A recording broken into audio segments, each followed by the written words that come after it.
my IMers. Good day, good morning, good afternoon, good night. I don't know what time you're watching the show, but welcome. I'm not alone today. I'm with Melusi. Should I give them like your full name? Yeah, that's fine. Melusi Malaza. But I'm not going to introduce you. Introduce who you are, what do you do, what did you study, and then I'll introduce the topic. Yeah, so my name is Melusi Malaza. I actually went to university in Pretoria, studied at tax, BCom informatics. Started studying from 2011. Yeah. Did the whole undergrad thing, honors, and then eventually did masters. And actually my master's year, then, Then you moved. And then where do you work now? Or what do you do now? So now, I actually joined in 2016 the bank that I work for as an analyst. So it's quite a broad role in IT. Yeah. And I've been there ever since. I actually moved back there in 2019. Yeah. And yeah. Now you're in there. Yeah. So I brought you here today because I have a friend who I didn't know had depression. And she was like low-key diagnosed with depression. And we were just chatting and only to find that you actually had been through something similar. Yeah. So today's topic, my IM is what is mental health? Or in fact, mental health in general. I think often when we start working or when we're at school, there's so many things that we don't realize that has an effect on our daily beings that we get depressed with social media, whatever the case may be, and then we find ourselves just feeling so sad all the time. So you're here as I want to say expert, but not really, but someone who's experienced it before to talk about it. So what is mental health? Yeah, so I think it's a good thing that I'm here, right? I'm not like a medical professional, but I can just talk from like my actual experience. Yeah. And I think a lot of people can probably take away lessons from that. So my understanding of mental health is sort of like any kind of illness or issue you have with your behavior, your thinking, and your mood as well. Those mental health comes in different shapes and sizes, but I think, that's my sort of like overview or understanding of it. Yeah. But let's speak about your experience specifically, because I know there's like, you can get like panic attacks or you just feel sad or whatever. So let's speak about yours specifically and how you got there. So my issue was mainly with anxiety. So I've got a severe form of anxiety. Have you always had it? Like, is it something you've always ever had? Look, it's something I've actually grown up with. I think looking back at it now, I think it's like a process of discovery to actually find out like your diagnosis of what issue potentially that you've got when it relates to like your mental health. One of the things that I did discover is that, look, I'm an introvert. I like keeping to myself. But I probably put myself in situations where I had to not be who I want to be, and that caused a lot of friction and in turn anxiety. And once you're really anxious for a long period of time, that can sort of like spiral into depression. So to the point where I think it's a bit more than sadness, but like you're really, I think the best word I could use is funk. Like you're in a period of just not knowing what's next, what to do. It's just uncertain. You feel down. You want to cry a lot. You don't want to go to work. You don't want to do anything, But except when we worked at the same place for quite some time, even with our producer Dan at the back there, and we never knew at any point that you were sad or anything. So when did it start? So you say you were always an anxious person or struggled with anxiety, like just growing up? So growing up, so like a lot of people don't know that like I had learning difficulties, especially around language. A lot of people are like, no, why do I only, let's say for instance, probably my mother tongue is Zulu, but I mainly speak English, but that's because I've actually had a learning difficulty in my whole life. So my parents took the conscious decision to, look, I need to get through life. So there was a focus on trying to improve my skills in certain spaces so that I could eventually at least be able to cope in this world that we some might call normal. So yeah, so is that where the anxiety sort of stemmed from? Yeah, it stemmed from. So actually, looking back at it, I think my mom told me I only started talking, I think when I was 2 or like later on. So it was very But late. isn't 2 like a normal? Okay, maybe. Isn't 2 a normal? Maybe. A normal time to start talking? I don't know. I don't know. Like, kids. I think. Yeah. Okay, when they were describing the story to me, it was that thing of almost thinking that I was mute, right? Like I couldn't talk at all. Okay. So I had difficulties, grasping certain concepts and stuff. And I actually went to remedial classes and things to try and improve. So I've always had that thing of trying to overcompensate for things that I was lacking. Okay. So and then you started working. Yeah, and then I started working, and then Did you struggle with any sort of anxiety or depression during like studying? Because I know varsity is also a time where you feel like you fail this exam and your world is over. Yeah, like. Or was it to a mild extent? Or? Well, not really to a mild extent. Like looking back at it, I actually had a panic attack, I think in my 3rd or 4th year, I can't remember. I had to study for computer science and a calculus exam on the same day, one after the other. It got bad. Like the ambulance had to come, my parents came. I just shut down, I couldn't function. So how does it feel like? Like what happens? Like you almost, your chest gets tight, so you almost feel like you're having a heart attack. Was it the first panic attack you've ever had? Yeah, that was like the first sort of like... Did you think you were dying? I thought I was dying in the moment, yeah. And then look, the doctors came, and then I went to the hospital afterwards, and then it was fine.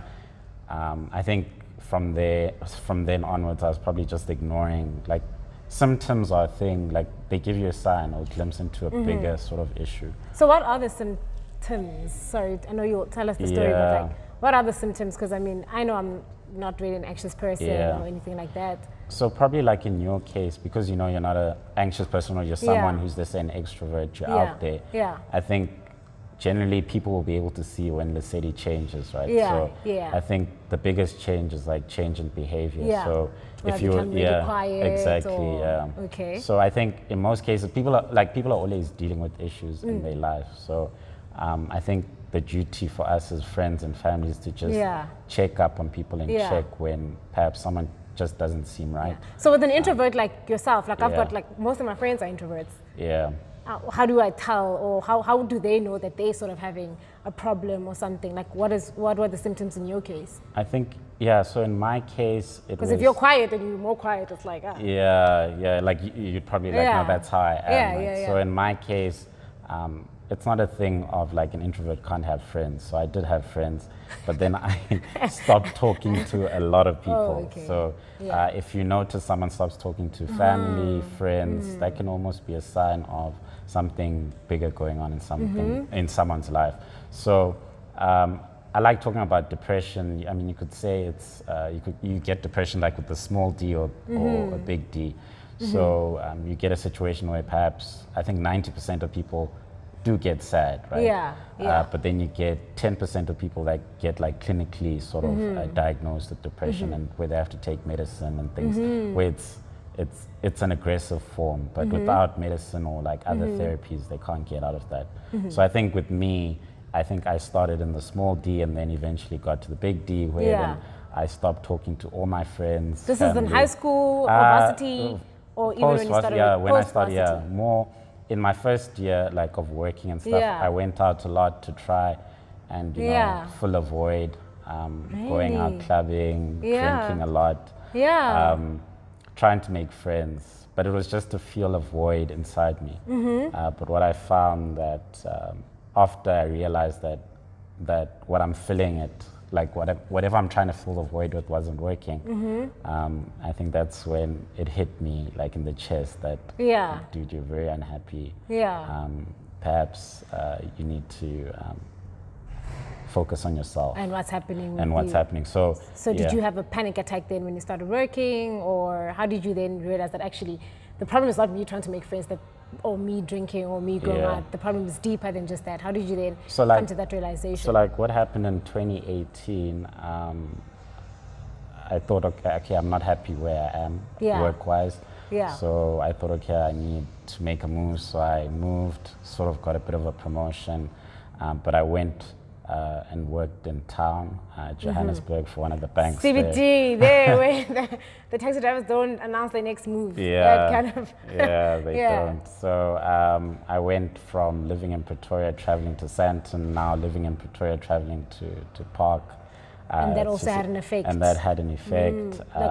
like just the anxiety of driving there and Exactly. having to be there. Yeah. Shoo. And Yeah, then you take it for granted yeah. that affects, yeah. And then I realized, like, look, I'm not happy. I think the other problem is people comparing themselves. So I think I was comparing myself to other people, that I need more money, I need more material things. I got a new job, got a new car. Got a new phone, got a new laptop, you're in the whole Apple new, ecosystem, yeah. And everyone thinks you're Yeah. happy, right? You're doing so well, you just got a promotion and stuff, but... You just got a new car. Exactly, but Yeah. I was like so unhappy. So what actually happened was in 2018, around May or so, I think, I took the Gautrain in, and it was that weird thing where you take the Gautrain from Pretoria and then you land up in your office. So I was actually never in Joburg. You don't get that feeling like you've stepped into Joburg. Yeah. You know, it's almost like 'Cause then that you take two the shuttle worlds. to Yeah, work, you take yeah. the shuttle to work and stuff. Yeah, And yeah. one day I saw, I think it was May, so it was cold, and I saw someone poor lying on the side of the street. And at that point, I was like, nah, like I'm unhappy with all of the stuff I have, but other people have it worse. Yeah. So at that point, I was like, I love people, I'm compassionate and stuff, and I was like, you know, I felt so ungrateful for what I had. So at that point, I think I had another panic attack when I got to work. And my parents live in KZN, so... Yeah, so you didn't have, I mean, your whole family is not around. So what happened was my manager at the time called my mom, and it was serious, right? And was it a similar panic attack as you had in varsity? yeah, very similar, but at the time I didn't connect the two. I just wanted to, I almost wanted to just leave my body. Like, at that point, it was sort of discussed that no, it's serious. My parents were like, nah, you need to come down to Durban. Came down to Durban, saw a psychiatrist, and at that point they rated me high. Like I was on the edge. So I was like... And you didn't know for sure or anything that you were on the edge, I was on the edge, and one of the psychiatrists was like, no, you need to go to a psychiatric hospital. I went there, and they were like, dude, like you are, you know, you're majorly depressed, you have severe anxiety. And this is stuff I couldn't see. Yeah. And in their words, they were like, yeah, you're potentially suicidal. So someone that would, I don't think I was there, but those are like the red flags that come up. And how much of a role did a psychiatrist help in, like, you know, remedying you to where you are now, sort of? Yeah, so when I was there, so I was there for like 3 weeks. And in that 3 weeks, I had a psychiatrist and a psychologist. So psychiatrist is more like... What's the difference? I guess you could say a psychologist is like someone you talk to them. Yeah. They might not be medically trained. So a psychiatrist is someone, I guess, who, you know, is an MD, medical doctor. Yeah, in that so field. what do they more do the diagnosis? Yeah, they rather than do listening? more the diagnosis. So they really understand the inner workings of the brain from a scientific point of view. Not to say that a psychologist doesn't, but I think psychologist is more... specialized or whatever. The psychiatrists themselves are more specialized. So I had conversations with both of them over the 3 weeks I was there, and it's all about, okay, you are, you know, you're redlining here. Yeah. Let's almost stop, get everything out onto the table, bring your family, friends. So and at that point, you like what, on sick leave, or you just, your manager doesn't know where you are? Yeah, I was on sick leave actually for I think 3 months. 3 weeks. Yeah, it started at 3 months, 3 weeks, and then it turned into 3 months. Into 3 months. Yeah, and then I even resigned from that job, and I wasn't working, I think, for 6 months after that. But I needed that restart. Yeah. Do you reckon you would have gotten into that sort of anxious place, or like you would have gotten there eventually, even if it wasn't off the job and seeing what you're seeing, or just like a combination of everything that led to you eventually going to a hospital? Yeah, I think I would have gotten there eventually. I think sometimes you run away from these things. Yeah. Like, I think anyone, I guess people sitting at home or whatever, anyone would realize that they've been like in dark moments or dark spaces. You lose someone, or you go through a traumatic event. Eventually you'll come right, but it's like a long process. So for me, being in the hospital helped because I had the ability to almost learn certain skills, how to cope. And did medical aid help in terms of covering the costs? Yeah, so medical aid To did get the help. Yeah, and like still to this day, they're helping. But like that's the sad thing with mental health and mental illness. How do you actually diagnose it, yeah, right? Yeah. But like the biggest barrier, I think, if you've got money and time, I think that helps a lot. Like, it's sad to So if say- you've got no money, I mean, time can be made, but if you've got no money now, where do people get help? No, then Do you know? have to either get creative, but like it's just that thing that there aren't any social resources for people who Except don't like have an money. outlet to talk to your friends. Yeah, exactly. Yeah. And sometimes your friends aren't trained to be able to help you through certain situations. And also, I want to touch on the part where like guys don't really talk much, like how girls do. Yeah. So, how do you think a guy that's going through something, like I know a lot of people who have their friends have committed suicide, guy friends who've committed suicide and they didn't see it coming. Yeah. You know, like how do you start that conversation? I mean, I grew up with brothers, so I easily talk to guys, but I mean people that, like, how do I explain my question? How do you speak to guys basically and try see that something's happening? Like, how can I tell, like, okay, no, Melusi is not okay? Look, I think it's a massive challenge because especially with men, there's like this pride element and also something there's sort of like this toxic nature about masculinity in a sense that you get, like, let's say if we talk about domestic abuse, you could find that a man is also being abused domestically, yes, or that he's going through some kind of mental issue, but that hasn't been, attended to. Like when I was in the psychiatric hospital, there were women that were in there because their husbands were abusing them, right? But the women then, through that experience, what they realized is in some cases they were married to policemen who were suffering with post-traumatic stress disorder and things like that. Guys, so this is like onions, like levels and levels. And in layers, my thought, I was thinking, why are the wives the victims here, right? We need to be treating we need to treat the perpetrator. So this goes back to your original question about like men not really wanting to talk about these things. Like it's, how do I say it? You almost question your manhood if you come out. But I think people need to, humble yourself and just realize that if you don't talk to someone about these things, it's a downward spiral. Sure. I mean, I feel like we can go on for days about this, but like, just like in closing, what can somebody that's going through something similar or suspecting that somebody's going through something similar start the conversation? How do you help your friends and girlfriends and whatever? I think talking's like the biggest thing, but be there for a friend, but I don't think your friend is expecting you to help them. So I think sometimes friends get into this trap of thinking that, okay, my friend's going through this issue, I need to be there, through thick and thin. And sometimes that can be, a bit too much. So I think just having your presence around, letting someone know that, look, if you are having an issue, we can talk about it. And also advising that person to maybe go talk to professionals, family as well, that they should start talking to family and breaking those barriers. Because oftentimes, like, if somebody very close to you that's making you go through the most, and then it takes you somewhere else. That's true. And where can people find help? I know you were able to get help through the company that you're working working at. But so where I mean, if people are working, Yeah. I think that most companies do have some kind of support system. If people are studying university, varsities should have some kind of support. But for people who fall through the cracks and don't, then it's to really maybe try. There's an association for depression and anxiety in South Africa. They've got what's the association called? Oh, so okay, we'll Google it. We'll put it in our description. Okay. You can just Facebook it. So there's a Facebook page for that. As well as like groups. Be attentive as well. So I'm actually on a Slack group that's called Okay. 18%. Okay. And it's sort of like this thing about 18% of people suffer silently in with mental health issues. And it's totally anonymous. So like if you're ever having an issue, you can just like go on Slack.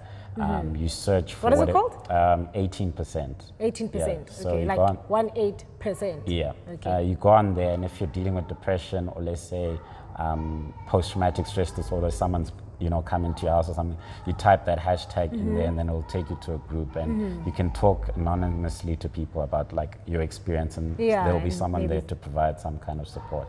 Sure. Melusi? Yeah. Thank you so much for sharing your story. Sure, IMers, be attentive. If you need help, get the help you need. Don't be afraid of talking. You're not the only one going through it. I think oftentimes you think you're the only one going through it. And again, just talk to your peeps, man. Don't be afraid.